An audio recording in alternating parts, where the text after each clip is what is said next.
I'm George Galloway, and I present Kalima Horra on Al Mayadeen television. Here we are in London. I speak my words freely, either in Parliament, on television, here on the streets of London. Kalima Horra means free word. That's what I speak. So Kalima Horra is a two-way conversation. Check it out on Al Mayadeen television. Welcome to Kalima Horra with me, George Galloway, on Al Mayadeen television. Coming to you from London, but discussing Africa, particularly East Africa and particularly what we call the Horn of Africa.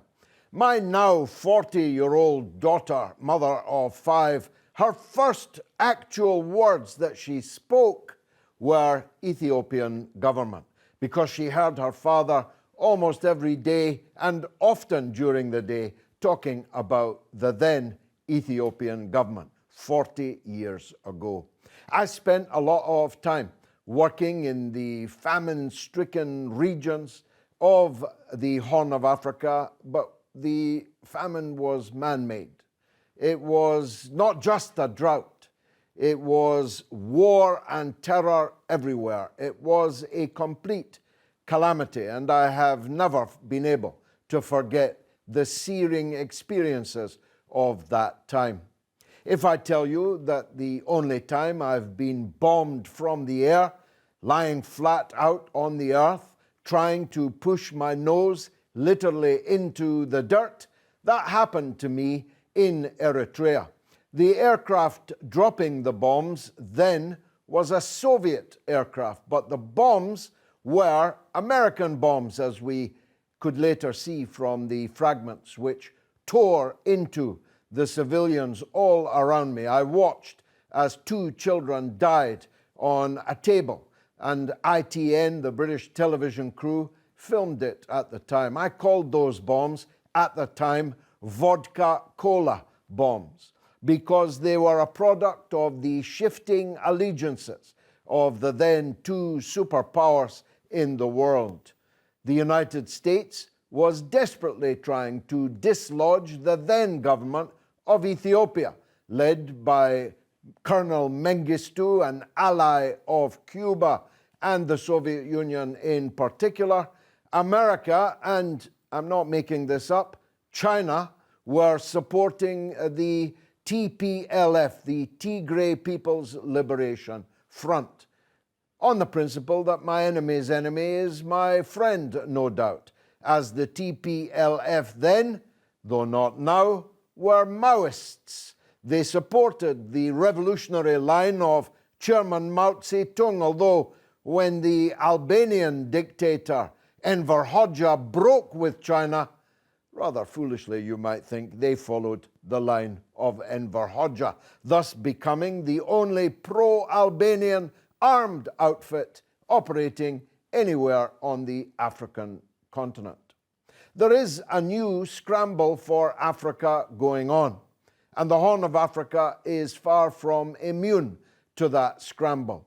Just like in the 19th century when the big powers were scrambling for colonies in the continent of Africa, now in the 21st century, they're scrambling for influence, for invisible control, or scarcely visible control in one country after another throughout the great continent. Because, hey, it turns out Africa isn't poor after all, it's vastly rich, and vastly rich in many of the raw materials and commodities that people in the West desperately need.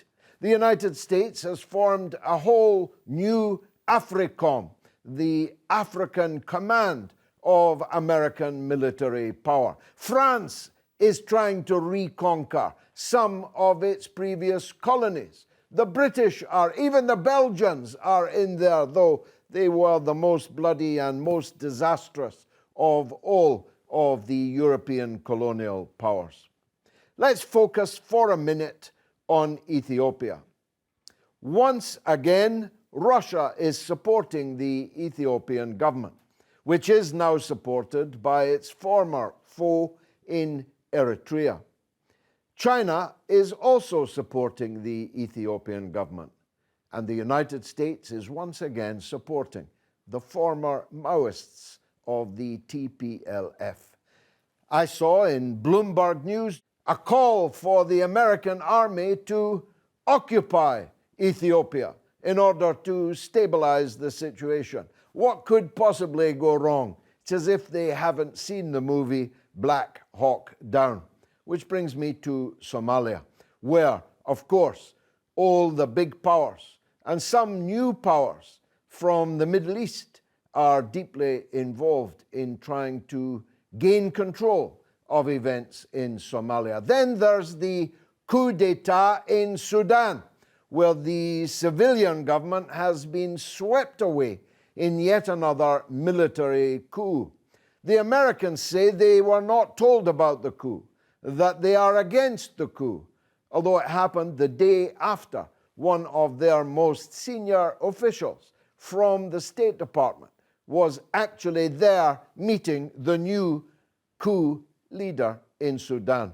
Sudan, of course, vitally affects events in Egypt, and luckily we have a very great expert on events in Egypt, indeed the whole region, with us today, and a man from the region whose knowledge is second to none. So as always, I'm just the enthusiastic amateur.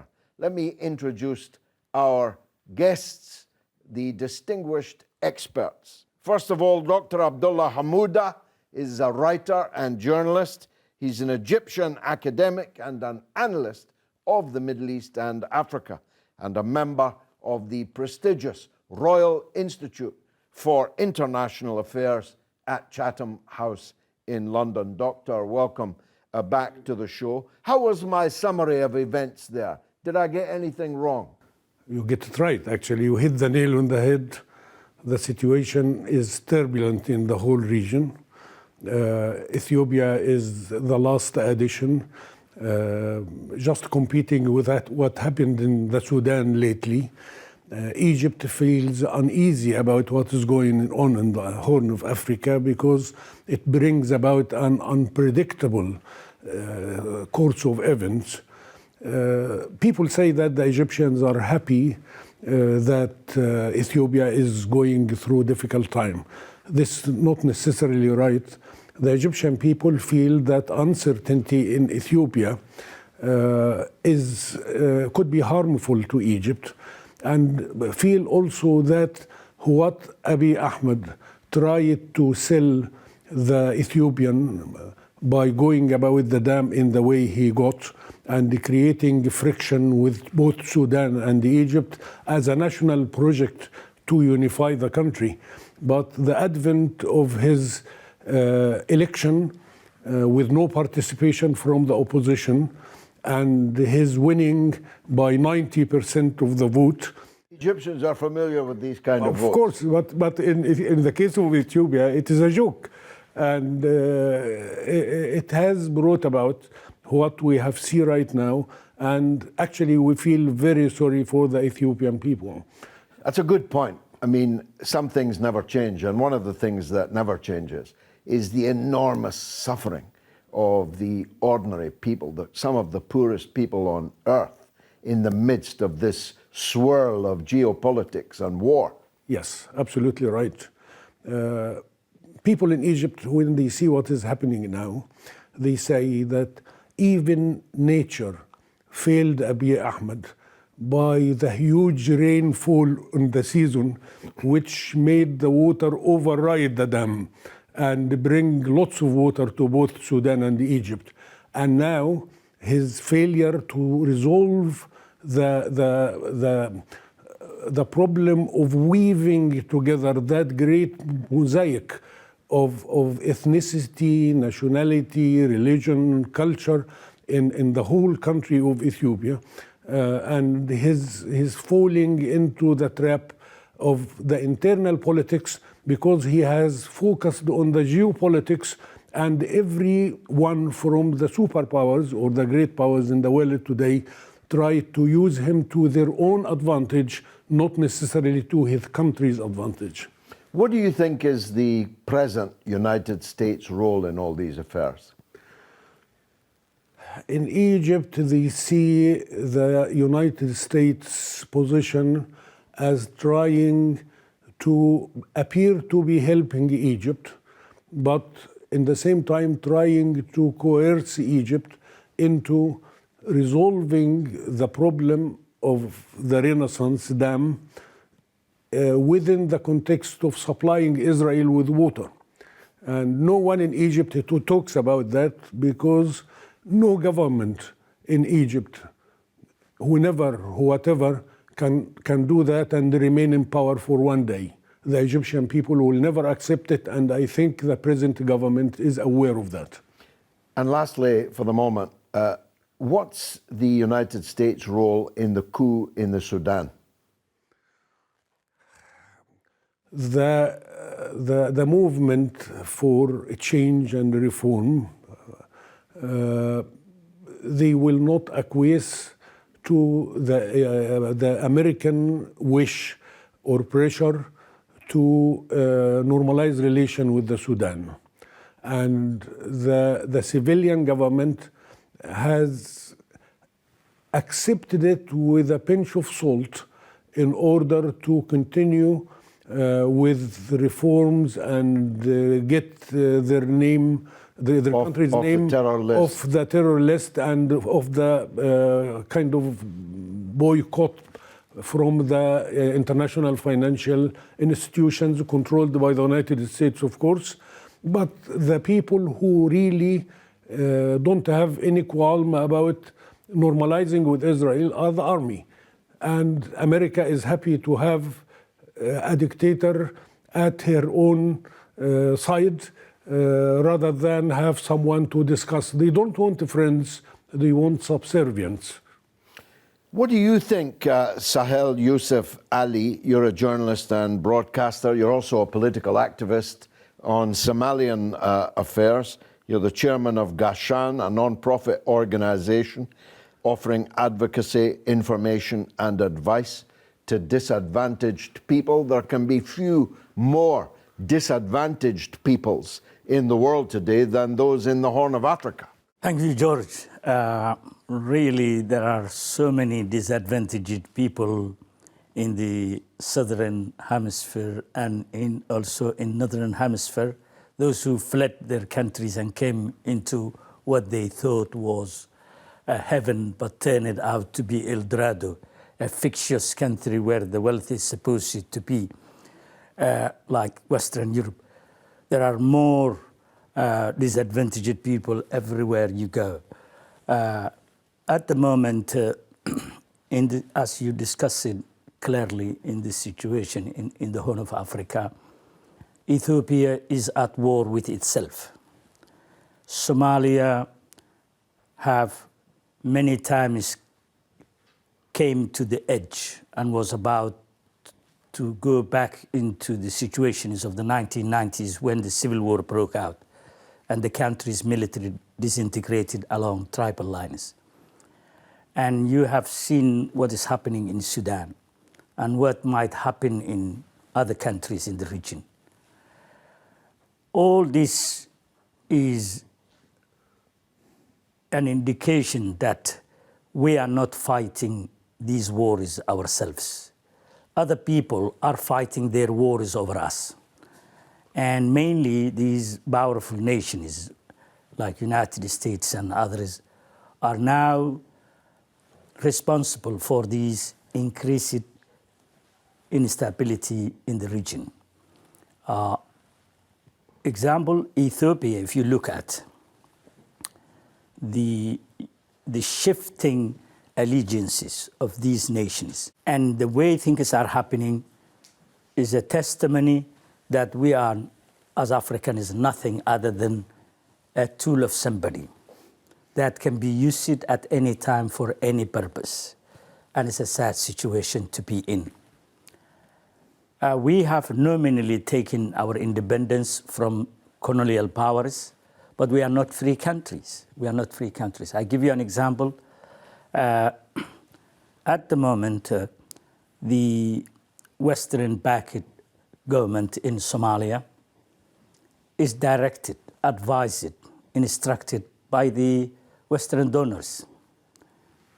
They have some Gulf countries also. And thank you very much. My opinion about these Gulf states is they are someone else's tools.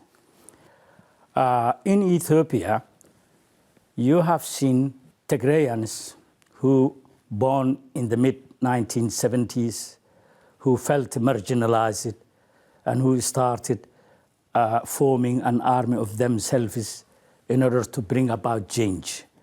And then they let that built up with other alliances, and they led to topple the Marxist regime in the 1991. They have been in power for 30 years. Many see their 30-year period as a period of opportunities and progress. But in reality, they were repressive regimes that internally created one of the worst humanitarian crises, invading in Somalia, committing war crimes, never allowing to mend fences with Eritrea. One of the many reasons is that they did not cooperate or, work with Abiy, the prime minister, who himself has been intelligence officer, who were part of TPLF-dominated government for all these years. One of the reasons is that he reconciled Ethiopia's difference with his neighboring Eritrea. One of the things they didn't want. And as soon as he came into the power, he was seen as a reformist, but he was disillusioned with the Tigrayan domination of the country's affairs. So he started to work on, draining power and influence of Tigrayans from the country, from the state. And in a series of actions he took have infuriated the Tigrayans. They went to their stronghold, and what happened was they defied his orders to postpone the elections and started to attack military camps, and he ordered federal army offenses using Amhara militia that he deployed into some parts of the Tigray region, and Eritrean alliance army that also went into the northern part of Tigray. And also some unknown number of Somali conscripts that were sent by the Somali government, trained in Eritrea, and later used it for the war in Tigray. At the beginning, all these alliances fighting alongside the Abiy's army have brought the fall of Mekelle, the regional capital of Tigray. But people thought it was a victory. But in reality, it was tactical withdrawal of these battle-hardened Tigrayans. They went into mountainous region, came back, and Ethiopia's army, which is estimated to be 20 units, 7 of them were neutralized. A major defeat led to the capture of the strategic town of Mekelle and other key towns. What you have seen here, it is a nation of 112 million people with 80 different ethnic groups that has nothing in common in terms of language, religion, culture. I give you an example. I'm a Somali ethnic background, and there is a region called Ogaden. 100% of the people, inhabitants of this region, are Somalians, whose region have been wrongly annexed to Ethiopia by the colonialist powers who rule it. They dream to one day become a free nation. The danger at the moment... They were fighting in the 1980s also. The collapse of Somalia, the very reason that we have collapsed as a state was the strong military regime of Siad Barre, who tried to retake the lost territory from the Ethiopians. The thing is that the danger that is coming at the moment, Tigrayans would not have alone been able to make the progress they made in the front line. Now the war is shifting in their favor. But I think the problem that is coming is that they have allied with Oromo Liberation Army, I think. Oromo Liberation Army, after they started to engage in the front line, things have changed. There was advances day after day towards the capital. And they belong, the Tigrayans are only 7% of the Ethiopian population. The largest ethnic groups are the Amharas and the Oromos. By going into alliance with the Oromos, it is impossible for Abiy to stay in power. So at the moment, what is happening, these people cannot bring peace to their countries. Things are not in their own hands. Things are in the hands of these, players, other players, foreigners who are there. The United States, the Russians you mentioned, the Chinese, the Gulf states that have taken the last 15 years a role to act like superpowers and engage every activity in the region. So what is happening here? People who look at the continent from outside and inside, we are worried about the fall of Ethiopia and what might come out. I think the alliance between Tigrayans, if they ever have chance to get back into power, with Oromos, would be a great factor that brings this region to its knees. Well, I told you that it was complicated, and yet it's actually quite simple. The big powers that did so much to hold Africa back so they could loot it in the 19th and even much of the 20th century are still at their games. And they can always rely on sectarian division, on people's failure to recognize their national consciousness and their national interest rather than their own sectional one.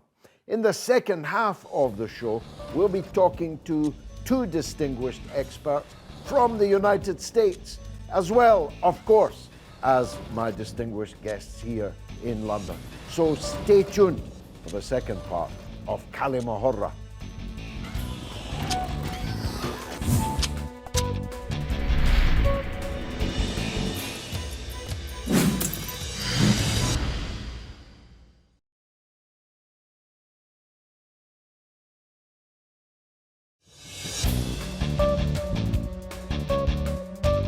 You're watching Kalima Horra with me, George Galloway, on Al Mayadeen Television, coming from London, but discussing Africa, in particular, the Horn of Africa. We heard from two experienced and very wise Africans in the first half of the show. Let's see what we can put together by way of international perspective. Professor Alex de Waal from Boston in the United States is British but living and teaching in the US. He's the executive director of the World Peace Foundation at the Fletcher School of Law and Diplomacy at Tufts University and was working on the Horn of Africa for almost 40 years. Let's hear from the professor. You're very welcome. Professor, why is there now such instability in the East African region? What has caused this situation?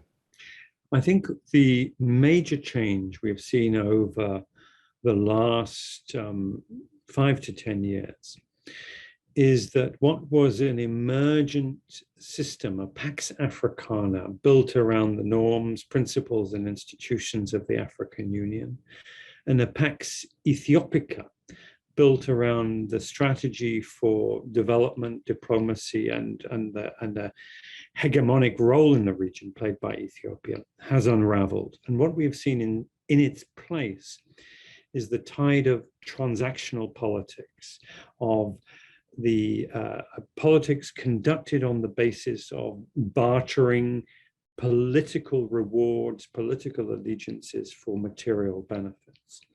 And in the geopolitical context, what we have seen is that the Middle East Security Alliance of the United States, favored states in the Middle East, Egypt, Israel, Saudi Arabia, and the United Arab Emirates, those states and their mode of politics, which is highly militarized, highly transactional, has taken over and absorbed the Horn of Africa into their hinterland and turned it into, as we've seen in other parts of the greater Middle East, a zone of chaos, violence, and ethnic conflict.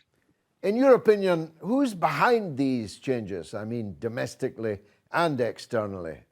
I think it's a mixture of the grand sweep of politics, the dismantling of institutionalized governance in favor of a highly deregulated, ultra-liberal form of politics and governance, in which political power becomes a commodity to be bought and sold in the market. And then that has been driven in part by what is shared in common between the United States, Russia, and China, which is this increasingly transactional approach that regards other parts of the world as pawns, as players in which their political games can be played. And on the side of the United States, the extent in which the US has handed off responsibility for its political and security strategies to its favored players in the Middle East. And then within the region of the Horn of Africa itself, we see a breed of leaders who are highly opportunistic, able to exploit the niches in this regional political market that emerge. So we see Abiy Ahmed, who is a rather unskilled player at this, who has been leading Ethiopia into disaster. Isaias Afwerki, who is a highly ruthless player. Mohamed Farmajo in Somalia, who is in between.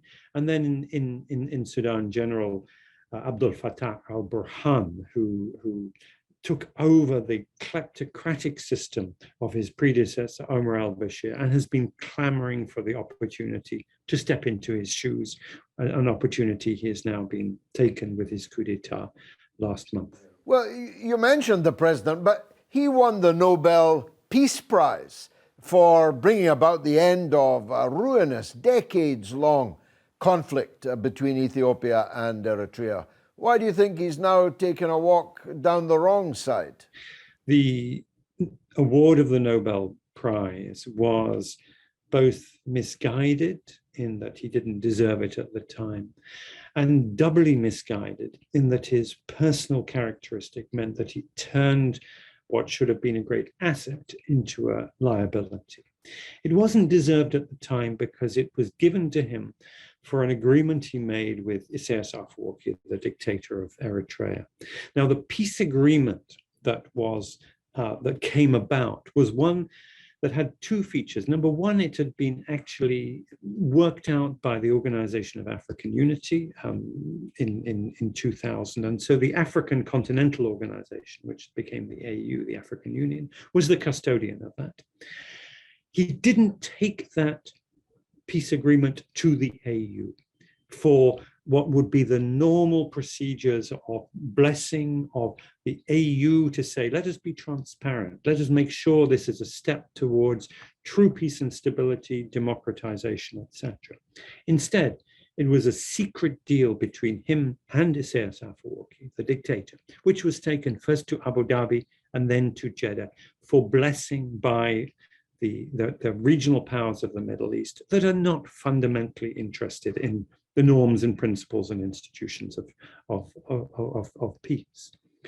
And then Abiy himself took this as a blessing, took this as the ultimate sort of secular sainthood, and refused to enter or to continue negotiations with his internal political adversaries and rivals, and instead thought that his word was now a form of holy writ, and he has had this vision himself as being chosen by God to be the next king of Ethiopia. And so that fed his ego, fed his hubris, and fed his sadly all too predictable leadership of Ethiopia into the abyss of war and destruction. Professor, let me raise what is the $64,000 question, as we used to call it, when 64,000 was a lot of dollars. Is the United States behind the TPLF? There is a highly sophisticated, very energetic media campaign by the Ethiopia government to say that the United States is taking a side against Ethiopia in this war. And frankly, it's nonsense. I don't have any remit for the US government. I think it makes a lot of mistakes. I think on this case, it has actually been pretty balanced. And frankly, the idea that it is supporting TPLF is nonsense. In fact, to the contrary, the US government was extremely enthusiastic about Abiy Ahmed and his reforms, and went out of its way to reject the developmental state of his predecessor, but one, Meles Zenawi, who was somebody who tried to steer a middle course between the US and China. And in fact, it was that independence of Ethiopia under the previous, more socialist inclined leadership. The United States, in fact, embraced Abiy Ahmed as a progressive, capitalist-leaning, pro-Western leader when he came to power.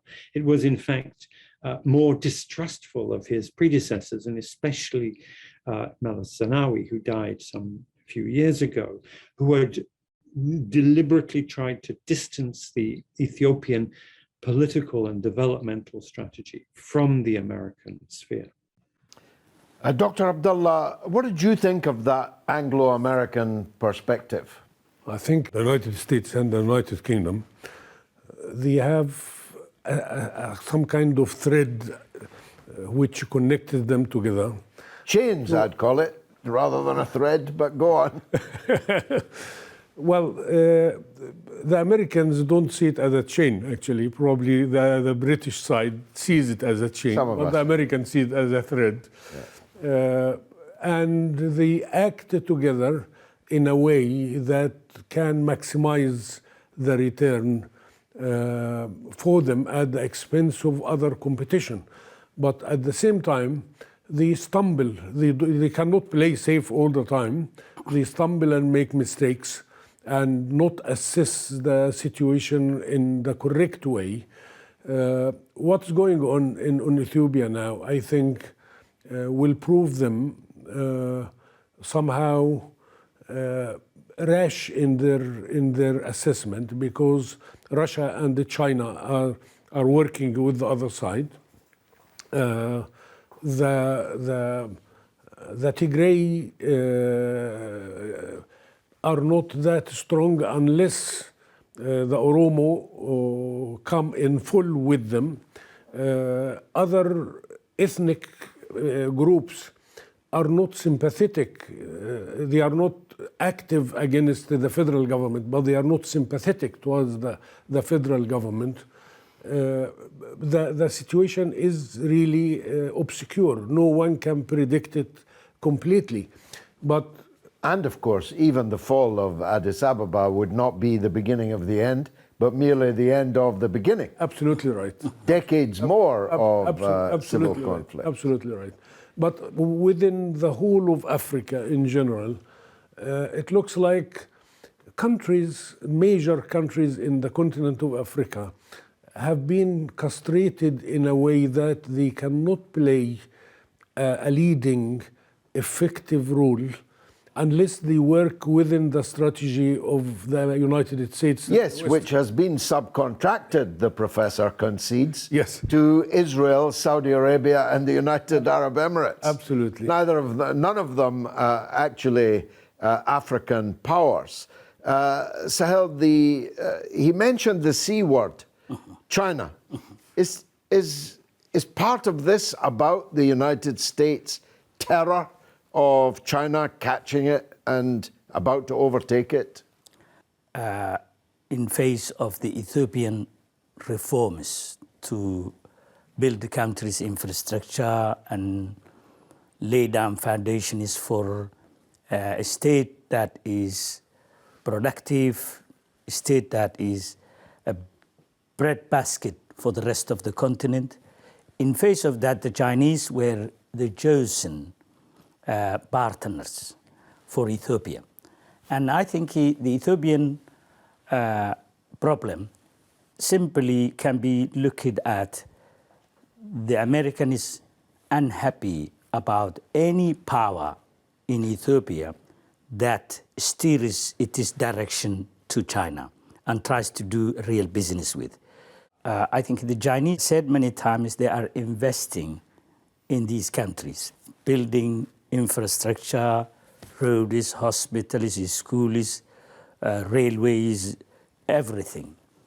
But there is no military foot that belongs to China that is visibly there, like the Russians used to do. We were a Russian ally, and we had a strained relationship with the West. And we wanted to take a missing territory of our country, Ogaden, from the Ethiopians. We never worried about the way now we worried, because there is no balance of power. No, although if the fate of Ethiopia is as you fear that it's going to be, in other words, the government falling, Addis Ababa overrun by two united, essentially ethnic armies, leaving at least half the country unrepresented, China and Russia will have to step up to the plate, won't they? Definitely, they have to step up. Otherwise, whatever you do for these would be a wasted investment, because these people, the Americans, have a history of carrying out what is regime changes. They can remove you. They'll either steal what you've invested or destroy it. Let's hear more from the U.S.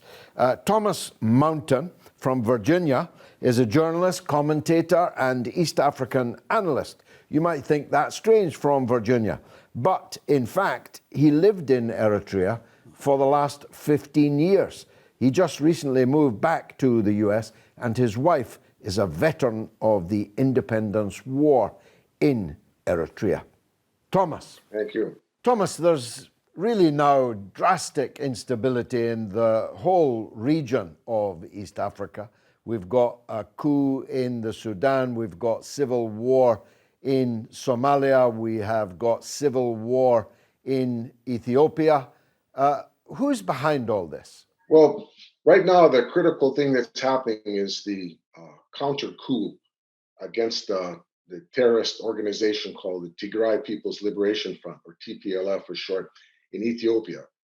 Because historically, Ethiopia has been the US policeman on the beat in the Horn of Africa, which is a strategically critical area for the United States. And in November 4th in 2020, the TPLF launched a coup attempt to gain power in Ethiopia.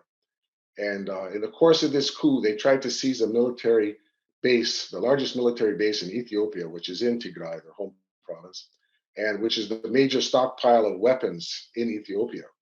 To understand how all this came to be and to the background of all this, and we need to go back to April of 2018.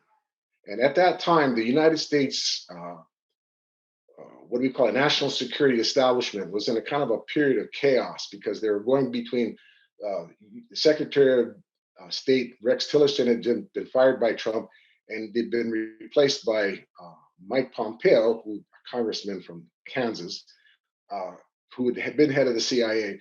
And so the CIA, the State Department, was in kind of a period of chaos there. Now, Tillerson was an oil executive and Pompeo was a politician from Kansas, and neither of them knew anything about Africa.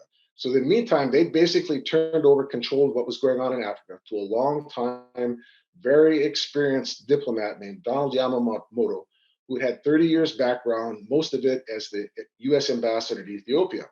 And Donald Yamamoto recognized the fact that in 2018, Ethiopia was about to implode and splinter into ethnic states due to the divide and conquer strategy that TPLF had been employing to try to stay in power.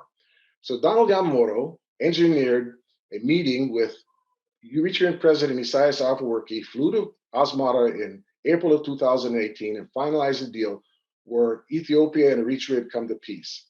And this allowed Dr. Abiy Ahmed to come to power in Ethiopia.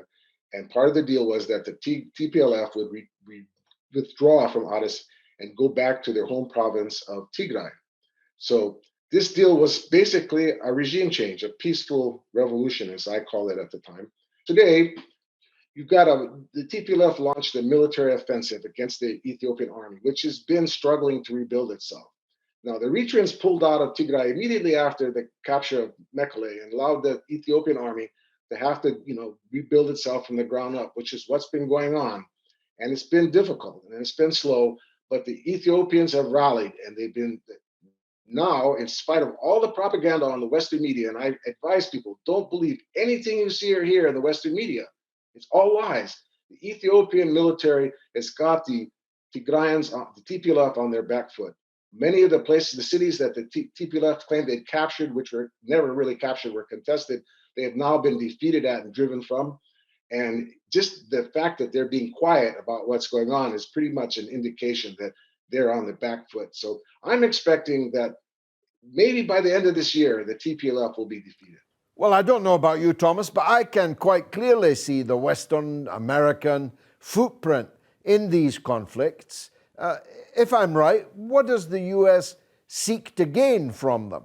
Why is the U.S., the national security establishment in the United States supporting the TPLF?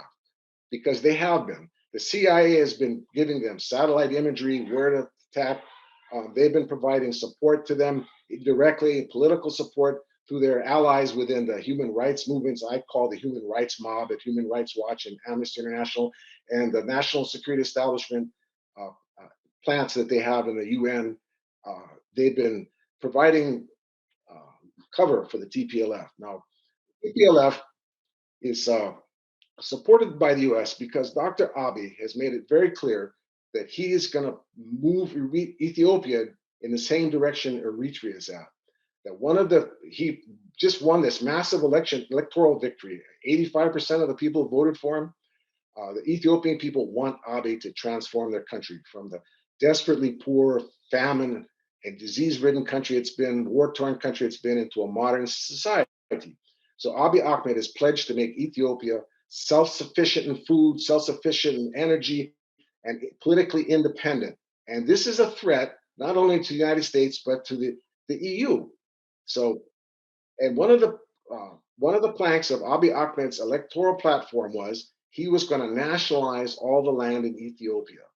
Now, this has been said to be done before in Ethiopia, but this is a threat to the investment particularly the European Union. You see, the EU is dependent upon sucking the blood of Africa to maintain the high standard of living of their people. They've been pretty much, they can't control, they can't super exploit Latin America and Asia like they used to. The only place they can literally loot and plunder is in Africa. For example, Anglo-American Gold has been running one of the biggest gold mines in Africa and Tanzania, and they only pay Tanzania a 4% royalty.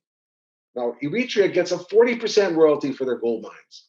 Now, if Europe has to start paying a fair share of the exploitation they're doing in Africa, they're not going to be able to continue to maintain the high standard of living, the social security and the education and the medical care that they provide to their people. And they're already facing discontent in Europe. And if they can't continue to buy their people off, they're in serious problem. And if they lose control of Africa, it's going to provoke an enormous crisis in the EU, and their leaders know this. That's why they've been so ruthless in opposing Abiy Ahmed, because Abiy Ahmed has made it clear, whether we understand it or not, the national security establishments in the United States and the EU know that Abiy Ahmed is taking Ethiopia down the path that Eritrea has taken, to be an independent, sovereign nation, self-sufficient, to break the bonds of aid and beggary that they've been foisted upon them by the TPLF for these past 28 years. So they're determined to see the end of Abiy Ahmed. Well, look, here's what I suspect. Is this new situation in Ethiopia connected to China? Is it connected to China's investments, its Belt and Road Initiative, its total relationship with the Ethiopian government? Is that why the United States has begun to move against a man that they formerly seemed to admire? Well, China is about to start a new major gas pipeline from the Ethiopian region of Ogaden. And China does have a lot of investments in Ethiopia. And China and Russia has been protecting Ethiopia in the Security Council. But as far as the rivalry with China, I would say that would be more something you would have seen maybe in Sudan, South Sudan, because China has the only Chinese owned and operated oil fields in Africa is in South Sudan.